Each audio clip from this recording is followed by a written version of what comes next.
Hello, I'm Dr. Andrew Sargent. Welcome to my course, 101 Most Misunderstood Verses. We're coming to you today from Sacred Fire Church in Bellevue, Florida. Come on by. Welcome to 101 Most Misunderstood Verses. Today we're going to be looking at John 8, 1-11, particularly the statement, "He who is without sin cast the first stone."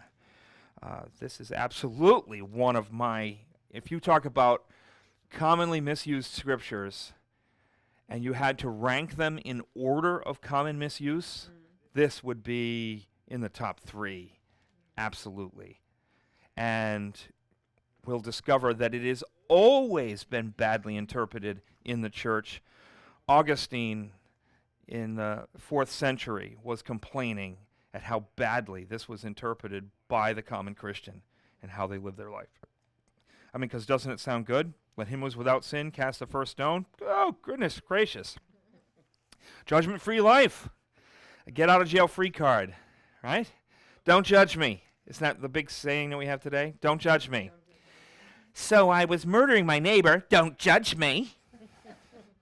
You know, no matter what horrible thing we do, it's a, you can't judge me. Only God can judge me. Only God can judge me. Nobody can judge me.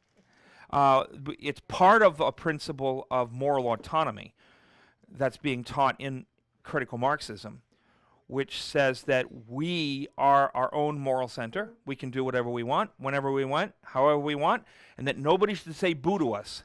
And anybody that doesn't actually celebrate us while we're engaged in doing whatever we want, declaring ourselves to be whatever it is that we want to be, anybody who doesn't go along with our declarations is an evil person. And they, of course, they don't get to be judge not, there's no judge not for them. There's no he was without sin for them.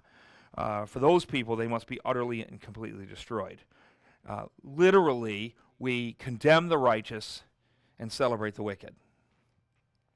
And this text has always, throughout church history, has played a role in those people who believe that Jesus is the snuggly little shepherd, just nuzzling the little sheep around his shoulders and cuddling the little babies, and that's what he does for us in all our whoremongering, all of our thieving, all of our lying and cheating. He's just like, you little rascals, you're just so cute. I won't judge you. All right. So John 8:7, it's the calling card for the immoral, the shield of every fool, the crow of every whore and whoremonger who uses someone else's imperfections as a get-out-of-jail-free card for themselves.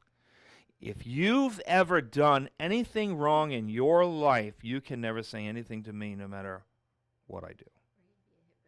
Yeah, you're a hypocrite. How dare you judge me for stealing $1 million? I once saw you take a penny out of the take a penny, leave a penny jar. And I've never seen you put one in. All right, so you can't say anything to me just because I've murdered 100 million people. All right.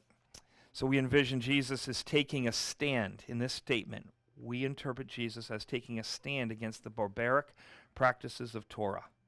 We view Torah as harsh and brutal because we live in a lawless age, and anything or anyone that holds us accountable for our behavior is evil and dark.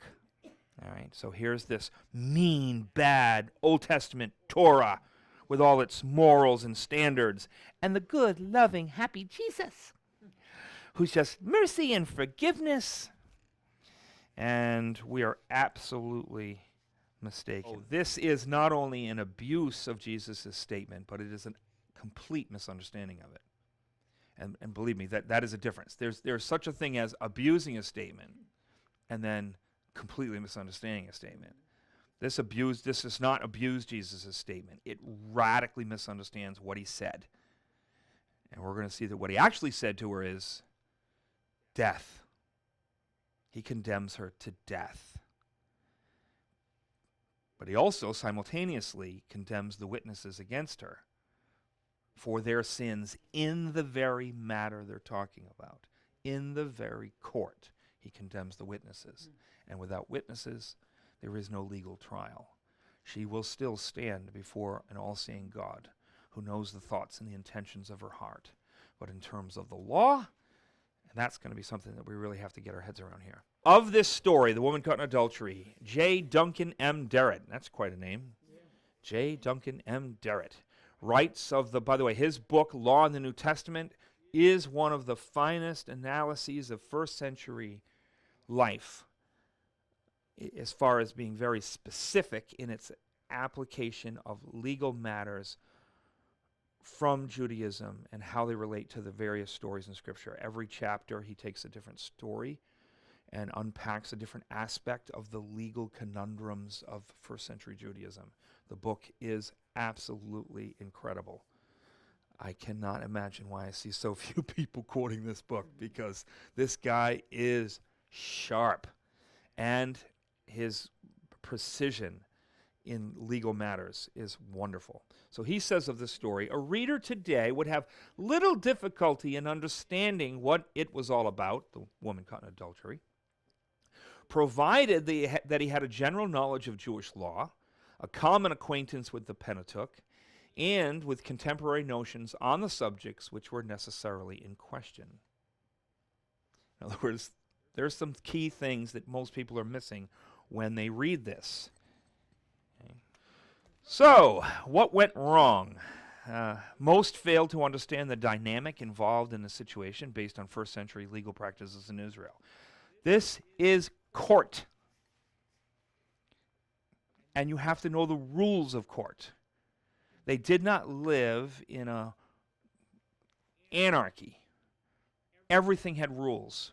And the Jews were exceptionally precise when it came to the rules of everything. And court was no exception. They valued the principles and the procedures. You know, Robert's Rules of Order times 1,000. Right, so you need to know what you're dealing with. Most fail to distinguish tensions in Judaism between halakha and Torah. So Torah is scripture. Halakha are the oral traditions, the oral law, which told you how to, it literally comes from the word to walk.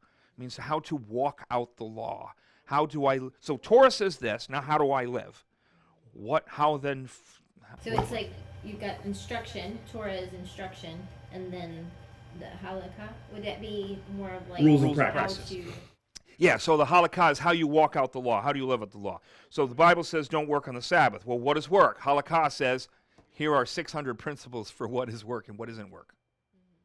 Now, they're always supposed to be drawing the principles out of Scripture, and we always tend to think that the oral law or the oral traditions of the Jews were terrible. They weren't. They were awesome, very often. Generous, merciful. You always had the hard noses. You always had the people that were like just eager. They carried around a rock in their pocket, hoping to come upon a situation where they could use it. And then you had the people that were little softies who just felt bad for everybody, and the people for whom the Torah must warn, let not your eye pity them, right? Because they would always have pity, and their pity would do great damage to society, just as much as a hard-noses does. If I had to have one or the other, probably prefer the hard nose, because there's at least order. With the others, everything crumbles. All right, so there's often at times, it's because Jesus is going to find fault with the halakha, the oral law. Now, at once, he's going to talk about the traditions of the elders. Now, the traditions of the elders are not all halakha.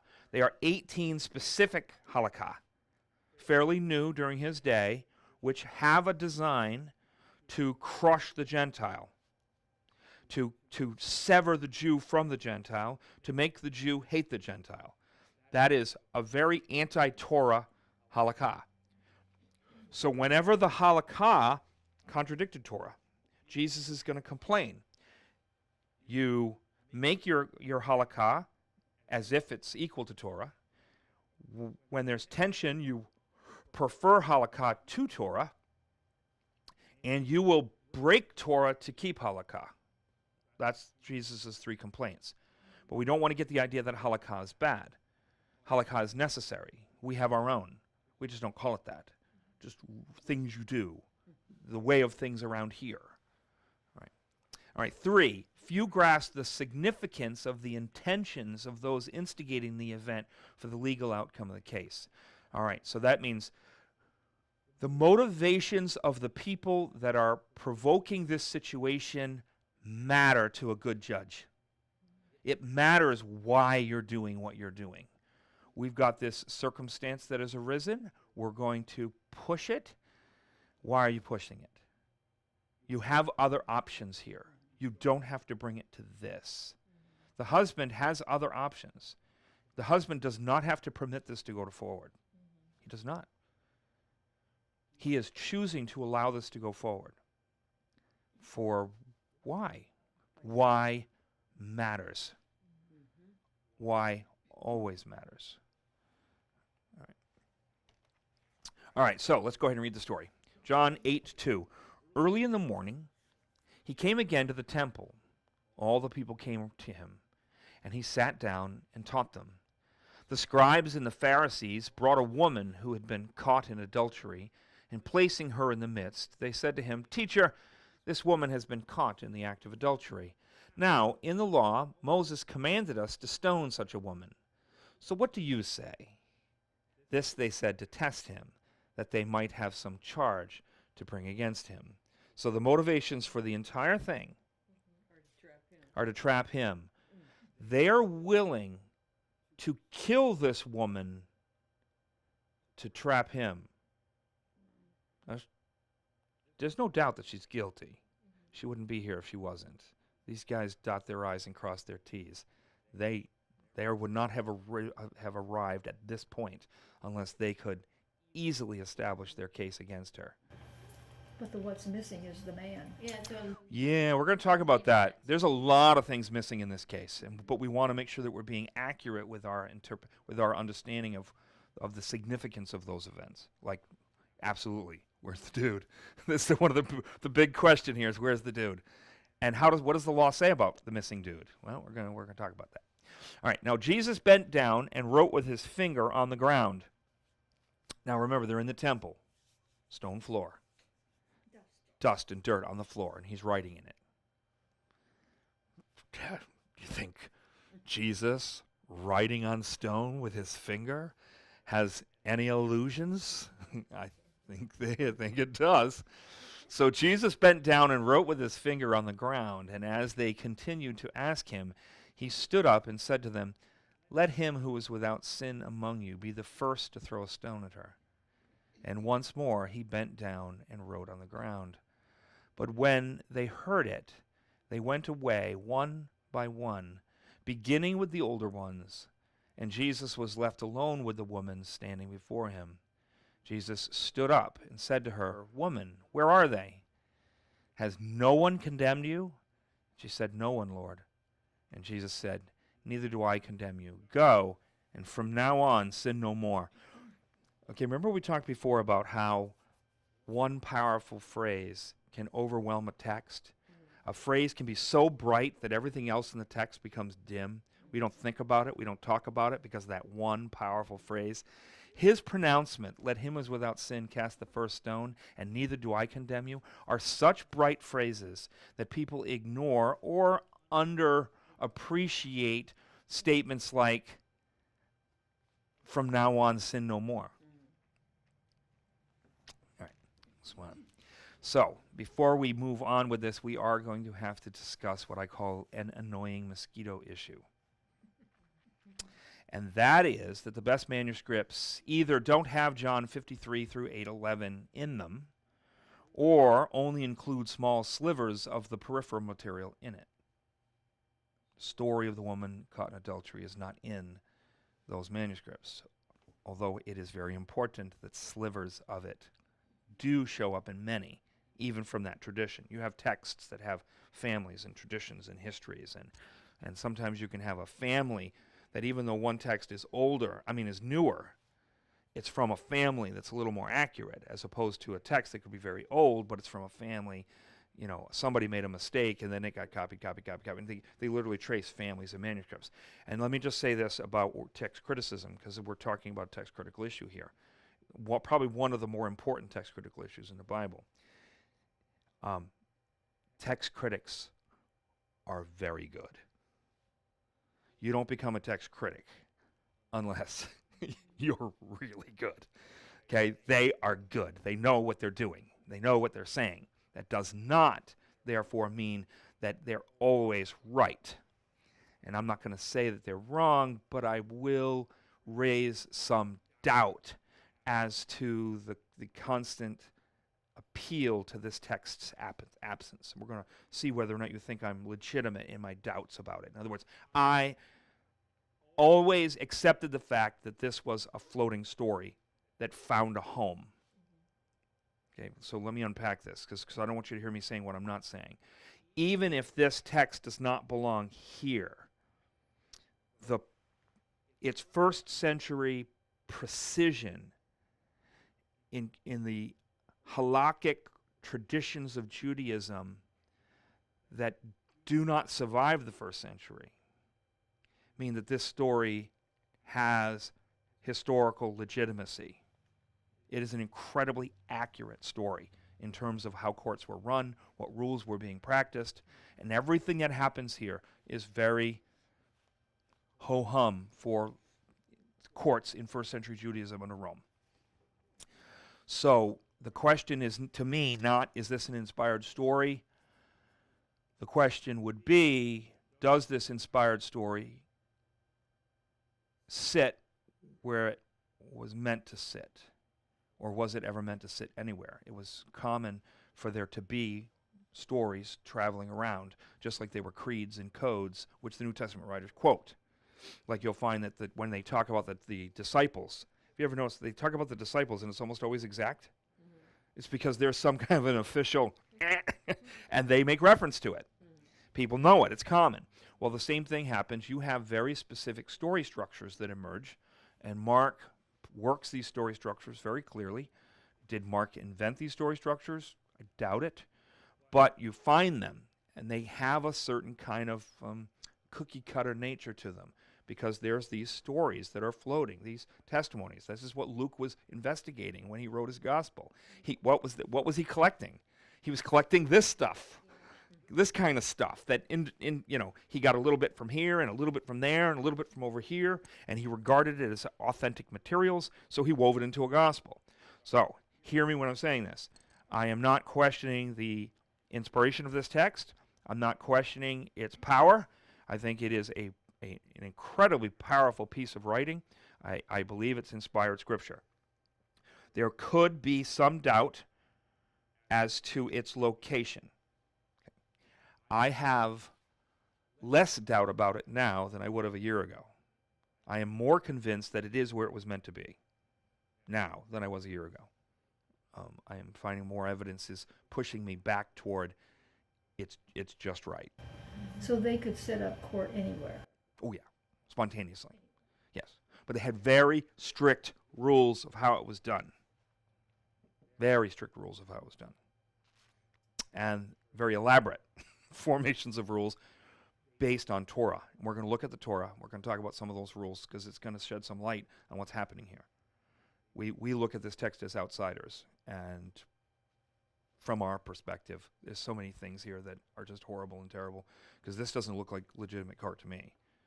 This is actually be a better court than what we have today with the kind of testimony that we present. It will be harder to get convicted in this court than it would be in an American court today.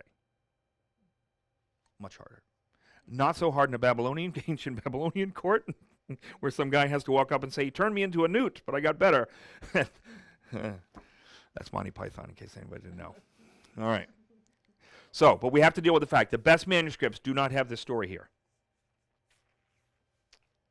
But what does that mean? And we're going to look at that. So this story feels, when you're reading it, it's like an excursus, like a breakaway from the last day of the feast. As if it's the last day of the feast, Jesus is in the temple. He's going to make this grand pronounce it. His brothers ask him, "Are you going to go up to this feast?" And he goes, "I do not now go up to this feast." And then he's going to go up secretly, quietly. That's what they want to know. Are you going to go up and go, "Hey, here I am, blah, blah, blah." And he's like, yeah, I'm not going to do that for you. Because they're mocking him. They're ridiculing him when they ask the question. When he resurrects and appears to them, because he does, he appears specifically to his brothers. By the way, they are James and Jude from the Bible fame. Those are the two guys that are giving him I'm surprised they don't grab him in a headlock and give him a noogie. All right? They're just like, all right, but it feels like an excursus. We go from, so Jesus, the story, it ends with, he stands up and he makes the big pronouncement. "Come to me, all who are thirsty," and it starts a debate with the Pharisees, and they're angry, and they're questioning his legitimacy, and they knows that he's a Nazarene, and so they're going to say, "Search and see that no prophet arises out of Galilee." This is John 7:52, right? That's the end of the text that is in these preferred manuscripts by text critics. Then it would cut to, the Pharisees therefore said to him in 8:12, in which he appears again suddenly to be back in the temple. The story, it as it sits, seems an excursus, a breakaway, to take what happens on a single day and turn it into 2 days. Because at the end of the statement, when they go, "No prophet arises out of Galilee," the next statement you're going to read, which is 7:53, is, "And they all went to their homes." Right? And then he returns the next day for the situation with the woman. Then this thing happens. And then after this, somehow we're suddenly back with him debating with the Pharisees again over his legitimacy of place. If you take the story out, it is seamless. That is definitely an interesting point for me. It's seamless without this. That doesn't mean it doesn't belong here. It is an excursus. It's a breakaway. But do we have breakaways in other stories? Yeah. We got Jesus going with the synagogue leader, the synagogue official, because his daughter is sick and near to death. And then he gets interrupted by a woman who's grabbing at his hem and gets healed. And he slows and delays until the girl is dead. Now he can go and do the real miracle, the real thing that he came to do. So an interruption is not necessarily proof of anything. But without the story, it is seamless. And it takes what John presently presents as 2 different events on 2 days and makes it 1 day, the last day of the feast. All right, that's all I'm saying. So I know it's confusing. The earliest of the church fathers failed to reference this story in John. Nobody referenced it. The earliest. All right. We don't have all their extant writing. We just have a little bit from them. Right? These guys don't talk about everything. But there are a couple guys that do a lot of writing that don't reference this story. Don't talk about. But are there other stories in the Bible that they don't reference? Sure. Yeah, there are other things they don't end up talking about. They don't talk about everything in the Bible, right? But it is attested as early as Pacian, the bishop of Barcelona. He was bishop in 365. That's a lot of time to pass. Right? It's a lot of time to pass. So when does John die? John dies right around 100. So by our way of thinking, that's the universe. And of course it is, because that practically takes us back to the founding of the country, to our own country. Now, Jerome, we're going to hear more from this guy in a minute, from Pacian.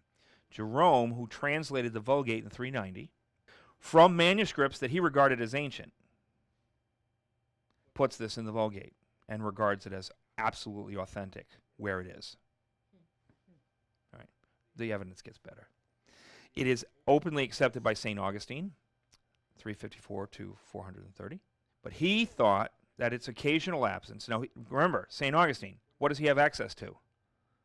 Old texts, old manuscripts. What is he? A scholar. What does he do? He studies. He researches. And this is one sharp dude, by the way. Really sharp. And he is absolutely convinced in the legitimacy of the text.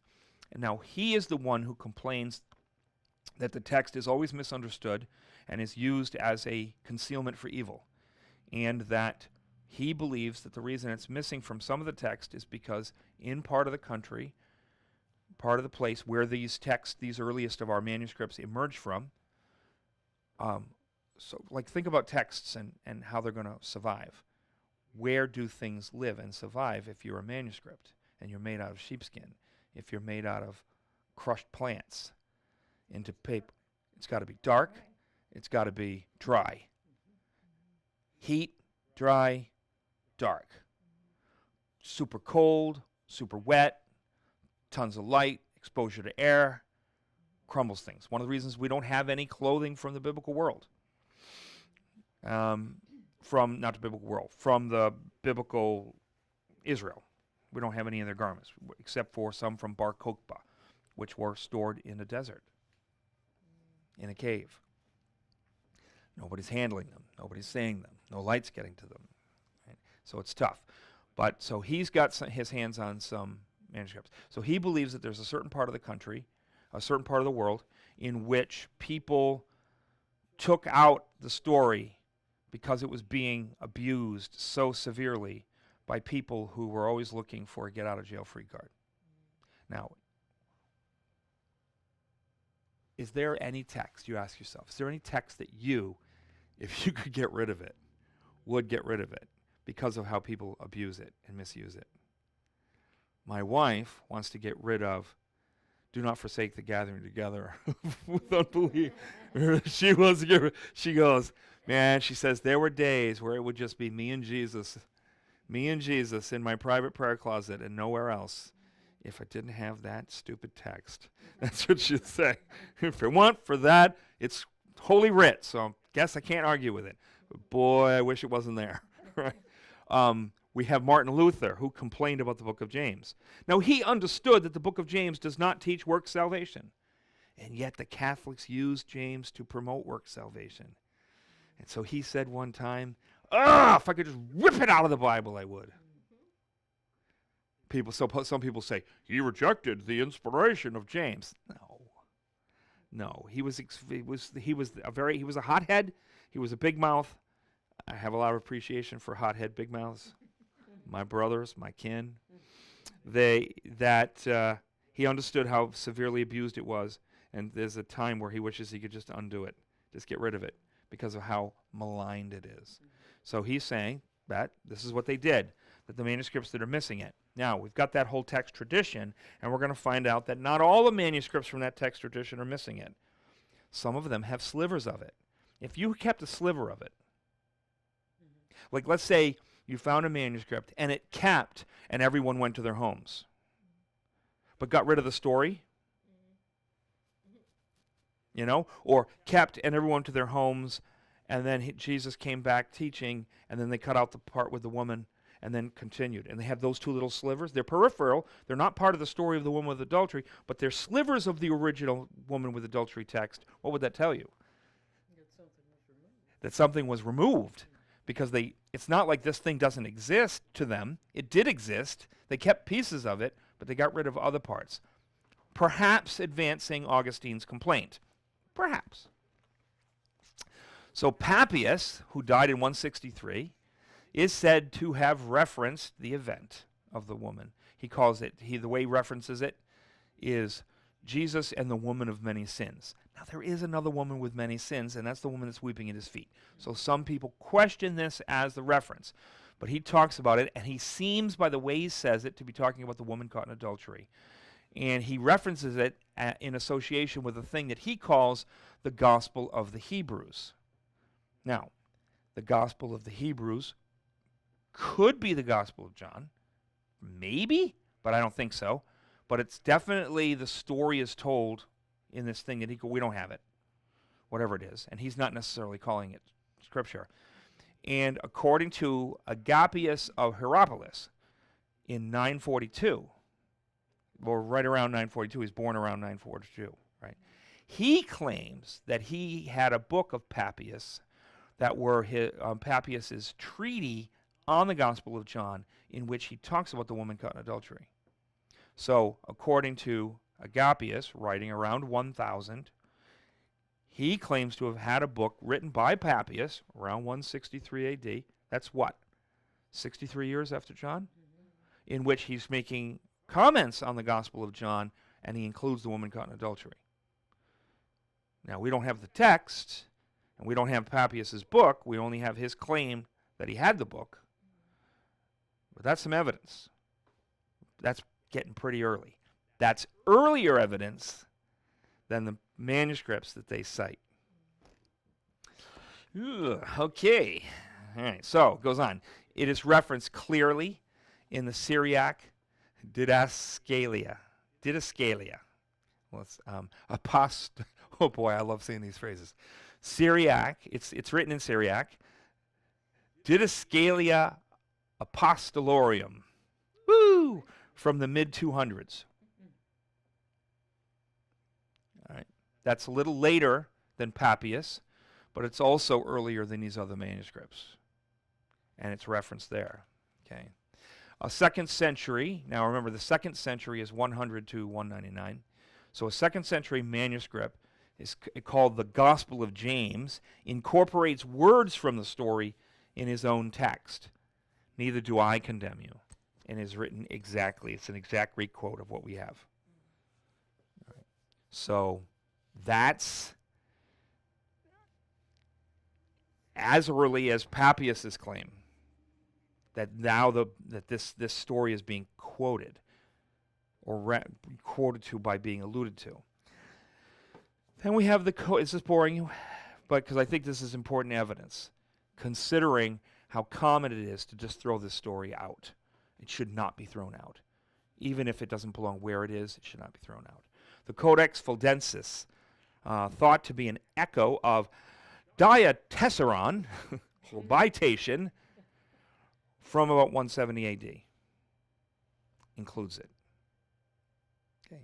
Hilary of Poitiers, 315 to 367, and Ambrose, 339 to 397, both reference it, as do a host of early writers near to their dates.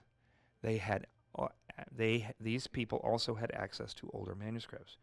Remember, just because they're writing in 315 does not mean that the manuscripts they're working with are 315. They're working with older manuscripts.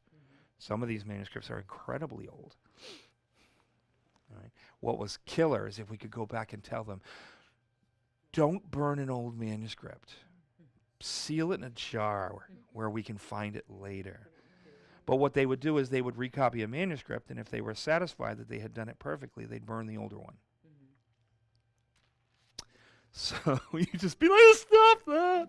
Like you'll hear the King James only fools, and that's exactly what I think they are, fools.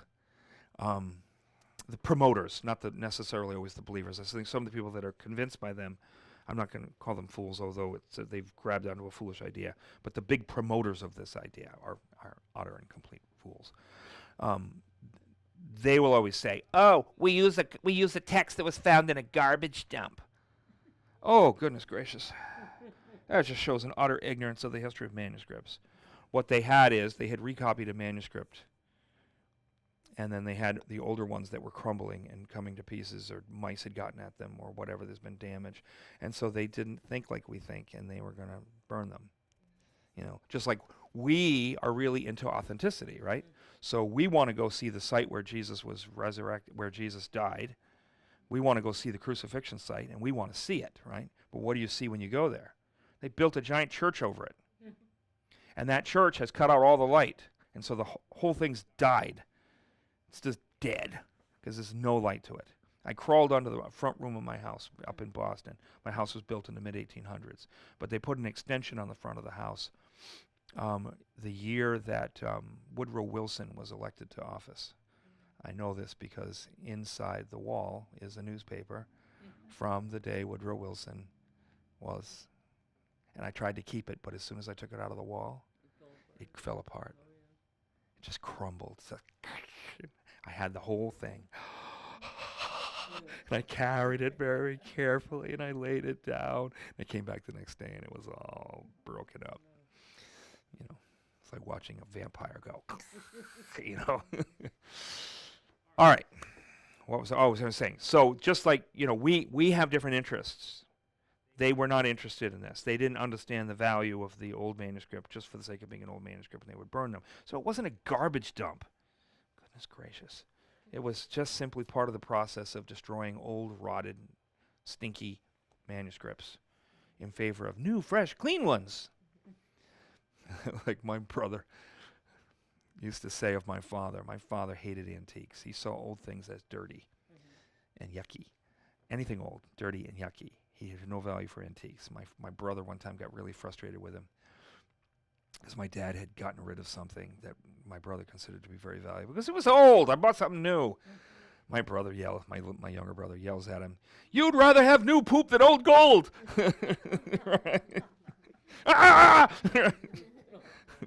All right, so we may suspect the story's placement given its absence from manuscripts that we've come to rely upon as most authentic, while recognizing the not insignificant favorable nods by some early figures bearing witness to it. There's some conflict there. So I am now leaning toward the witnesses that I've referenced as opposed to those manuscripts.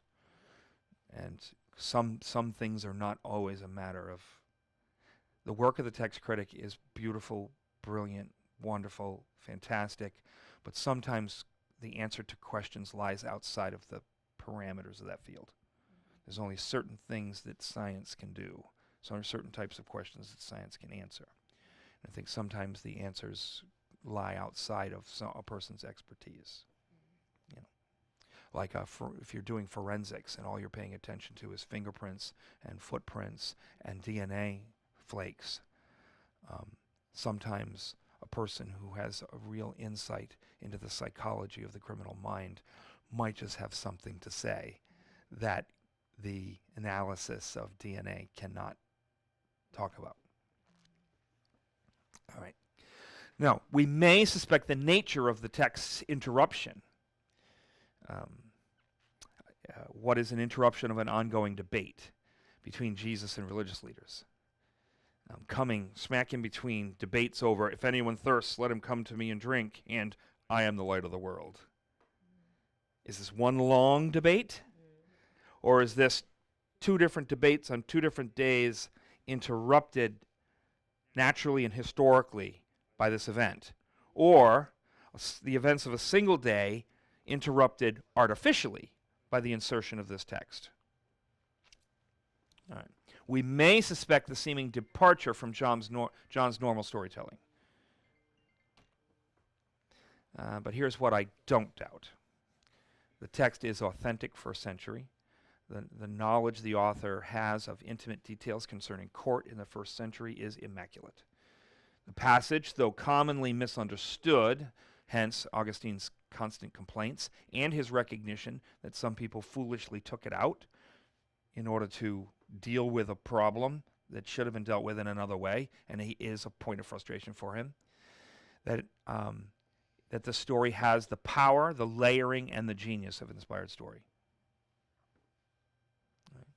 Independent stories of Jesus from the apostles were known to have floated about the early church, and if this story is not true to its location, it is still true to inspirational authority. This would be one of those things that Luke was investigating and hunting out in order to create his own gospel. All right. What we are witnessing in John 8, 1-11 is the use of a legal conundrum to trap Jesus between Torah, Rome, and violent public opinion. All right. You had zealots who flocked to trials, always ready with a stone. And while I may not recommend the movie because of the final scene in the movie, or not the final scene, but the near final scene, want to see later in the movie, I will say that Monty Python's The Life of Brian has an incredibly hilarious portrait of a stoning situation in first century Judaism as comics, perceived it. And they were not necessarily too far off. Only men were allowed to be involved in the stoning of an offender. And there's a guy who's selling beards on the street so that women can pretend to be men to go to the stoning so they can get in on the fun too. It is hilarious. The whole scene is hilarious. It is. All right. So that sounds like a recommendation. All right. The movie is hilarious in many points. They wanted to write one, and so what they would do is they would separate, they would study a matter, they would come up with their own points of comic, then they'd come together, everybody would share what they had, and then they'd use each other's combined genius to create something. So they wanted to go and do something about Jesus. So they went and studied Jesus, and they all came back together and said, yeah, no, there's really nothing here to ridicule. I mean, this guy's awesome. But the Romans and the Jews, they're hilarious. And so they shifted the story away from Jesus to be about Brian and his interactions. He's the only sensible human being in a world gone mad who's constantly traveling in the shadow of Jesus and interacting. So Jesus doesn't ever show up in the thing. So some people said, oh, they're making fun of Jesus. No, they were specifically not making fun of Jesus. But they were really making fun of the situation that Jesus found himself in by following dear Brian. All right. So he's in this conundrum. So John 8:5-6. Now in the law, Moses commanded us to stone such a woman. So what do you say? This they said to test him, that they might have some charge to bring against him. They're setting him up. My wife always used to say to me, Andrew, you don't have to catch every ball that's thrown to you. You have to recognize when a questioner, person asking you a question is not honest in their questioning. You do not owe them an answer. And so I actually have taken, and for those of you who complain, I have removed comments on these sites. Anybody can ask me any honest question they want, but I will not suffer trolls on my site. If you troll me, you ask stupid questions, you come on my site trying to pick a fight, I'm going to erase you. All right, so these impromptu trials were not uncommon in certain circles, provided you could find a qualified judge, which was rather challenging in death penalty cases. Because the Jews were forbidden to execute anyone under Roman law. And they were a little annoyed because the Romans didn't allow them to execute for adultery. So the Romans would never do it, and they weren't allowed to do it. Anybody getting involved in the affair put themselves on a collision course with Rome. Anybody refusing to get involved in the affair put themselves on a collision course with the zealots, who were ready. And when I say zealots, there are people that we call zealots that are zealous. There are the zealous, but then there are zealots, and zealots are actually members of a community. It's the let's go stone 'em club, right? So the grand point of the whole story, as with other such tests, is that Jesus satisfies all three pressure points and confounds the religious leaders of his day. That's the ultimate point of the story. Jesus' ability to confound these men, to escape a trap, to show himself to be the true Torah scholar amid a bunch of pretenders who are selfish in their work, very selfish in their work.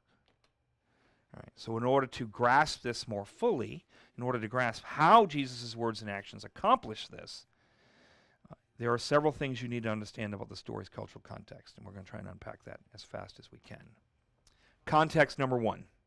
This is court. It follows the standing rules of court obviously for Israel during the first century, from both Torah and halakha. So there's Torah, and then there's halakha. I will say that in terms of court, first century Jewish halakha is outstanding in its proper extension and walking out of Torah in this regard. Really good.